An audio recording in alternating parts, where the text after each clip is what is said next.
Do you have PCOS and are you struggling to get pregnant? And do you feel like time is running out every cycle?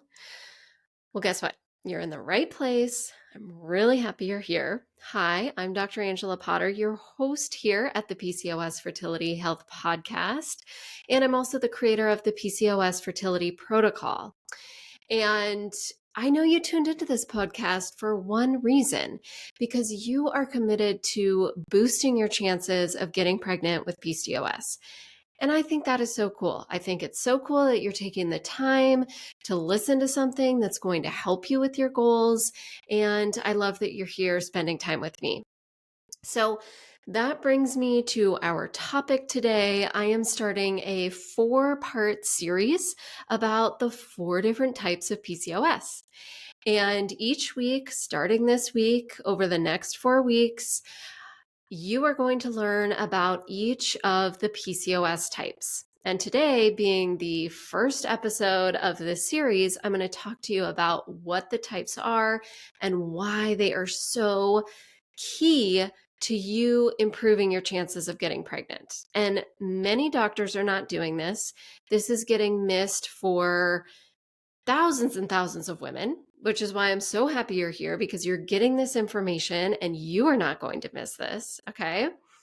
So we are going to talk about insulin resistance today. That is one of the PCOS types.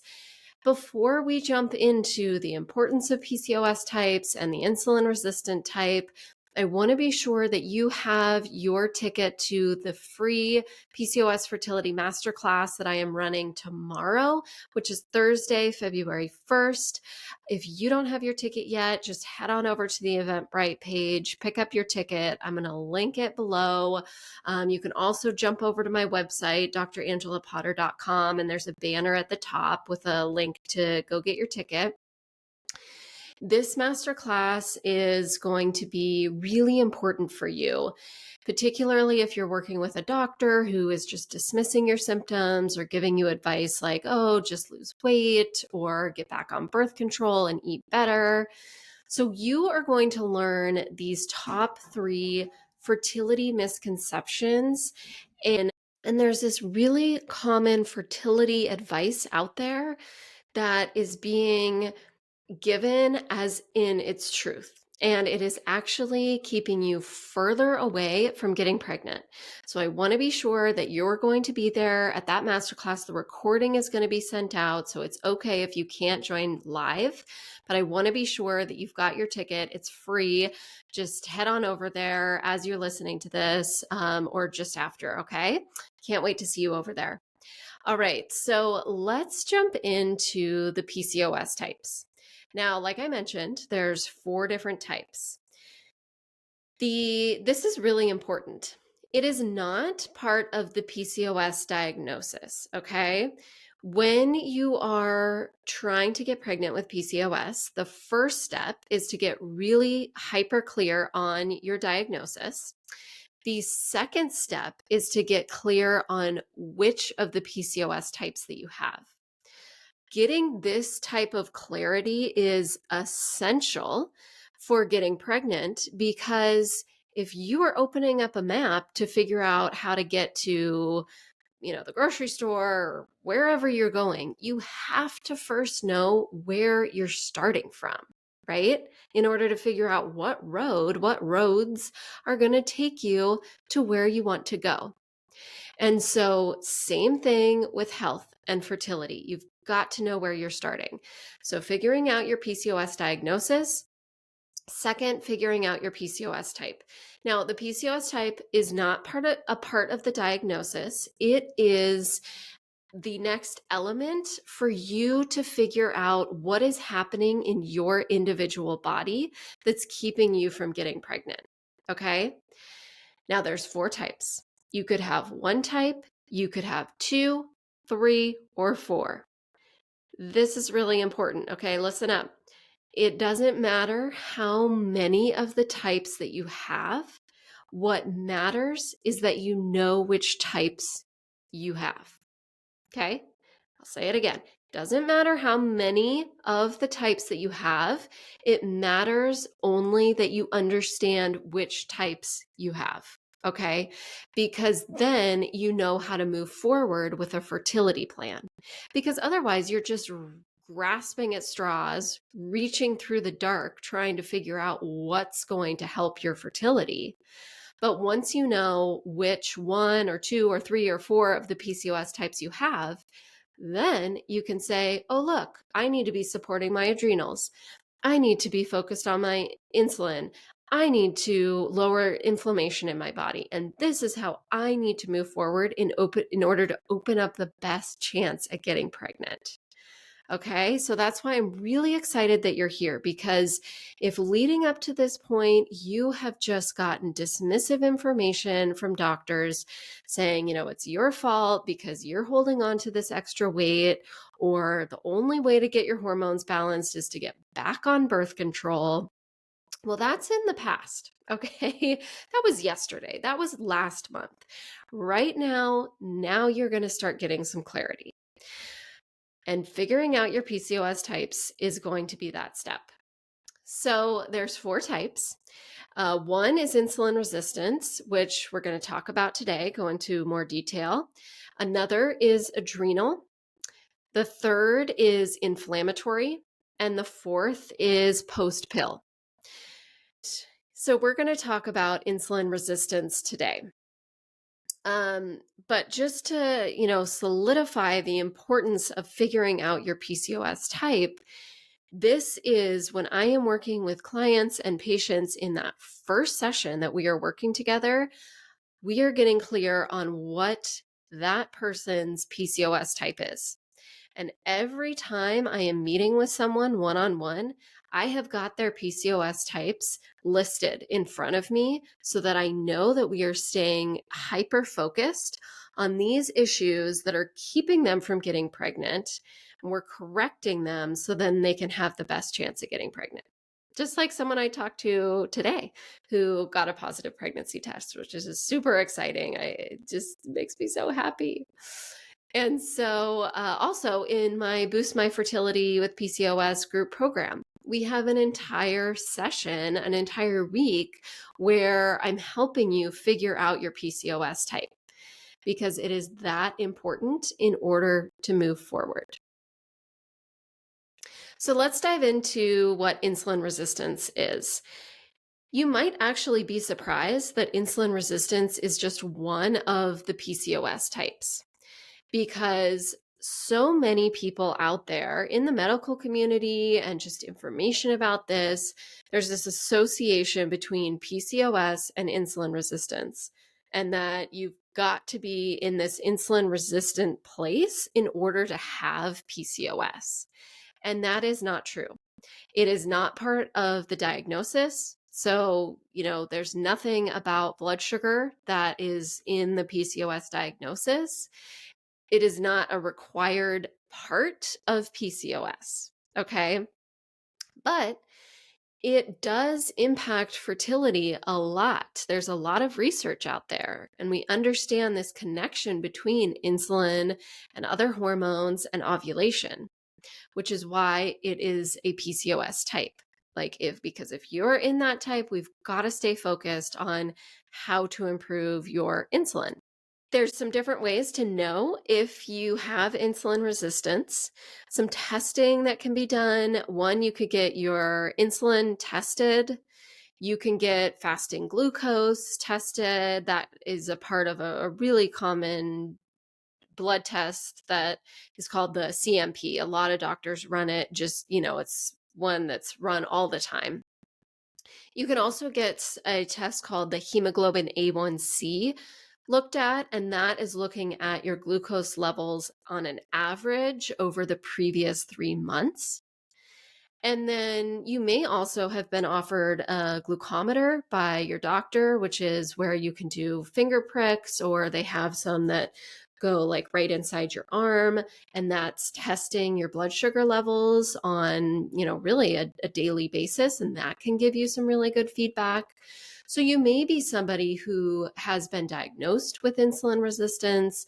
You have this information on your labs that says, yes, my glucose is elevated, my hemoglobin A1C is elevated, or my insulin is elevated. I know this.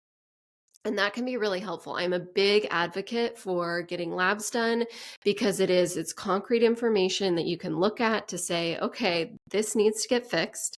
It is also really helpful when you're sharing with your partner because sometimes they don't understand why you're making certain changes, going to appointments, meeting with somebody, making all these changes. Well, you can show them lab results to say, hey, look at these numbers.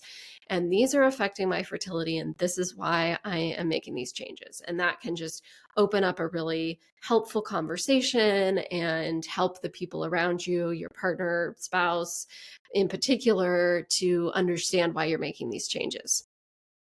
But when it comes to the PCOS types, you don't have to have that clear of a diagnosis in order to say, hey, I'm in the insulin-resistant PCOS type.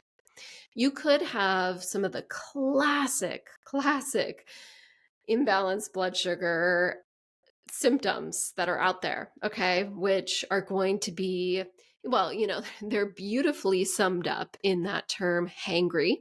Okay, there it is. If you find yourself getting hangry, you're struggling with blood sugar issues. And, if it's one time where, your tire popped off the car and you're stuck on the side of the road for hours, you haven't eaten since last night, and it's now 4 o'clock the next day, you're going to be hangry. And, that's okay. This is if it's happening on a daily basis, really, or every other day, or, if you skip an afternoon snack, or if you have too much coffee, you're going to be hangry.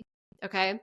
Other symptoms, other things you'll feel in your body are irritability is really the hangry, blurry vision, feeling shaky, and anxiety can come up, maybe some tightness in the chest, feeling faint, lightheaded, needing to sit down. Those are really the classic signs, and that means your blood sugar is crashed too low and you need food, you need sugar, stat, so that you can regulate those blood sugar levels. That's your body saying, I need food, I need sugar, because we are crashing here, people. Which means what happened earlier was that you had a blood sugar insulin spike, and then it led to this crash. And so that's showing you that you are having these way too high of peaks and way too low of lows. And insulin needs to be a part of your support, your fertility plan as you move forward. And so, how does insulin affect fertility? Why is this such a big deal?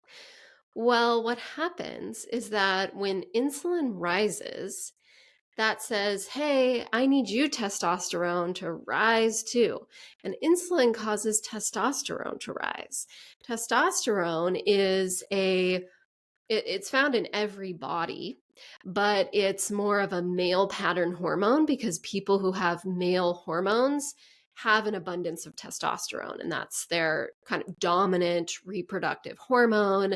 For those of us with female organs, estrogen, progesterone are going to be the dominant reproductive hormones. We have testosterone, but it stays pretty low. In PCOS, it's really common for testosterone to rise, and insulin can be that instigator for testosterone to rise. Well, if you're in a female body with ovaries and a uterus and you are ready to make a baby and you've got testosterone running around your body, you know what that's doing? That is shutting down ovulation.